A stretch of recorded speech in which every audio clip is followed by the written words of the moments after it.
Hello everyone, আসসালামু আলাইকুম। আশা করছি আপনারা সবাই অনেক ভালো আছেন। আলহামদুলিল্লাহ, আমিও ভালো আছি। চলে এসেছি আবারও নতুন দিনের সাথে নতুন একটা ভিডিও নিয়ে। আজকের ভিডিওটা শুরু করছি একেবারে এলোমেলো ঘর নিয়ে। আমার এই এলোমেলো ঘরটাকে কিভাবে গুছিয়ে নিলাম সেটাই আপনাদের সাথে আজকে শেয়ার করব।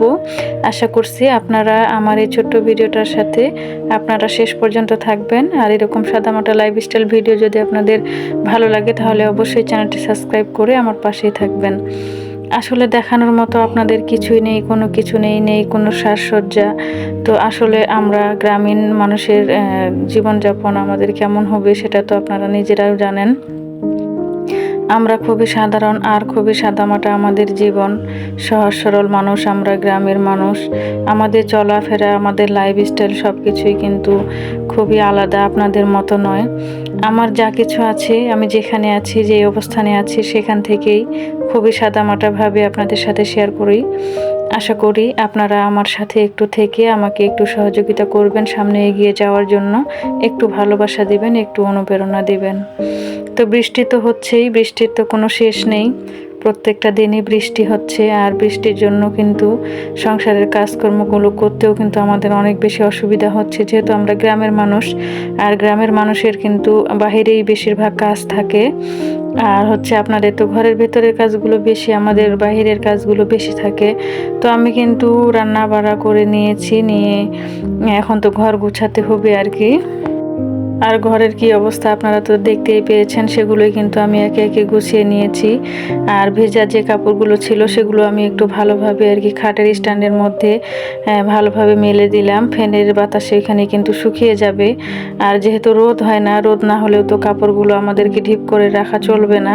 সেই কারণে কিন্তু ফ্যানের নিচে দিলেই কিন্তু যতটা শুকিয়ে যায় ততটাই কিন্তু ভালো, তাই না? তো আমি কিন্তু সেটাই করছি আর কি। তো প্রত্যেক দিন আমি কিন্তু ভেজা কাপড়গুলো এইভাবে শুকাতে দিই, ফ্যানের নিচে কিন্তু শুকিয়ে যায়। আর এখন কিন্তু আমি বিছানাটা একটু ভালোভাবে ঠিক করে নিয়ে কিন্তু ঝেড়ে নিব। আর হচ্ছে অনেক বেশি ধুলাবালু তো জমে যায় আমাদের। তো প্রত্যেকটা দিনই কিন্তু আমাদের এই কাজগুলোই করতে হয়, ঘর দুয়ার গোছাগুছি, মোছামুছি, তো বাচ্চা কাচ্চা সামলানো, এগুলোই হচ্ছে আমাদের গৃহিণীদের প্রধান কাজ, তাই না?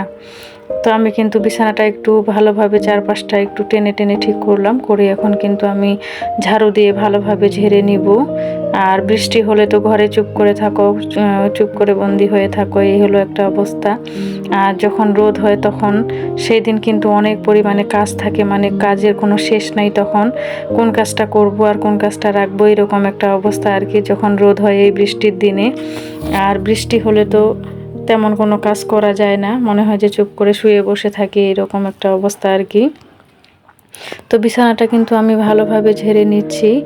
আর সব সময় না একটা কথাই চিন্তা করি যে আজকের ভিডিওটাতে আপনাদেরকে কি দেখাবো, কি বিষয়টা আপনাদেরকে তুলে ধরবো, আপনাদের কাছে ভালো লাগবে প্রত্যেক দিন এগুলোই। আসলে অনেক সময় নিজের কাছেও খারাপ লাগে যে এই ভিডিওগুলো আপনাদের কাছে কেমন লাগে আমি জানি না। আসলে সবার জীবনটা তো এক না, তাই না? আমরা চাইলেও কিন্তু অনেক সময় অনেক কিছু করতে পারি না। আমরা যারা মধ্যবিত্ত সংসারের গৃহিণীরা আছি, আমাদের অনেক ইচ্ছা আছে, অনেক স্বপ্ন আছে, সেগুলো কিন্তু আমরা মনের মধ্যেই রাখি। আমরা চাইলেও কিন্তু কোনো কিছু করতে পারবো না। যে কোনো কাজ করতে গেলেই কিন্তু আমাদেরকে 10 বার ভাবতে হয়, কারণ যেহেতু আমরা কোনো কিছু নিজেরাই করার ক্ষমতা রাখি না, তাই না? সেই কারণে কিন্তু প্রত্যেকটা গৃহিণীর এই বর্তমান সময়ে স্বাবলম্বী হওয়াটা অনেক বেশি জরুরি। আমরা ঘরে বসে যে যার মতো করে আমরা চেষ্টা করতে পারি নিজেরা স্বাবলম্বী হওয়ার জন্য। আমাদের কত ছোট ছোট স্বপ্ন আমরা মনের মধ্যে রাখি, সেগুলো আমরা কখনোই পূর্ণ করতে পারি না। আসলে বিশেষ করে আমাদের এখন বাচ্চা কাচ্চা আছে, তাদের কথাই বেশি ভাবি আমরা, নিজের থেকেও আমাদের সন্তানদের কথা আমরা সব সময় বেশি ভাবি, যে আমাদের সন্তানরা যেন ভালোভাবে থাকে বা তাদেরকে যেন আমরা সব কিছু দিতে পারি তাদের প্রয়োজন মতো, তাই না? তো প্রত্যেকটা গৃহিণীকে আসলে নিজে কিছু করা অনেক বেশি জরুরি এই বর্তমান সময়ে। নিজের কিছু ছোট ছোট স্বপ্ন, ছোট ছোট আশা বা ছোট ছোট চাহিদাগুলো আমরা নিজেরাই কিছু করে কিন্তু আমরা পূরণ করতে পারি। আর এই বর্তমান সময়ে কিন্তু কেউ আর এখন বসে নেই, যে যার জায়গা থেকে নিজ নিজ জায়গা থেকে কিন্তু নিজের মতো করে অনেক চেষ্টা করছে, তাই না? অনেক গৃহিণীরাই অনেকভাবে স্বাবলম্বী হয়ে নিজেরা কিছু করে দেখাচ্ছে। সেই জায়গা থেকে কিন্তু আমরাও আর বসে নেই, যেহেতু আমরাও কিন্তু চলে এসেছি ইউটিউবের মধ্যে, আমরাও কিন্তু একটা আশা নিয়ে এসেছি, তাই না? আমরা তো অযথা অহেতুক সময়টা নষ্ট করতে এখানে আসি নাই। আমরা চেষ্টা করছি আমরাও যেন এখান থেকে কিছু করতে পারি, সেই লক্ষ্যেই কিন্তু আমরা এখানে এসেছি। তো আমরা প্রত্যেকটা গৃহিণী যেন নিজের জায়গা থেকে কিছু করতে পারি, যতটুকু আমরা সম্ভব হই, যতটা আমরা পারি। মধ্যবিত্ত সংসারে গৃহিণীদের চাহিদাগুলো না কখনোই পূর্ণ হয় না, জানেন? একটার পর একটা কিন্তু লেগেই থাকে। অভাব, অনটন, চাহিদাগুলো কখনোই পূর্ণতা পায় না। অনেক কিছুর মধ্যে আমরা কিন্তু সীমাবদ্ধ থাকি। অনেক চাহিদাগুলো আমরা মনের মধ্যেই লুকিয়ে রাখি, তারপরেও কিন্তু আমরা ভালো থাকার চেষ্টা করি।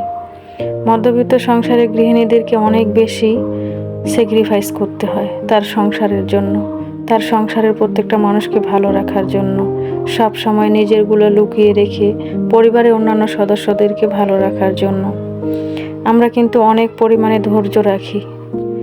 আমরা সব সময় চেষ্টা করি আমাদের সংসারটাকে আমরা কিভাবে ভালোভাবে ম্যানেজমেন্ট করতে পারবো, সেটা কিন্তু মাথায় রেখে আমরা সব কাজ করি, তাই না?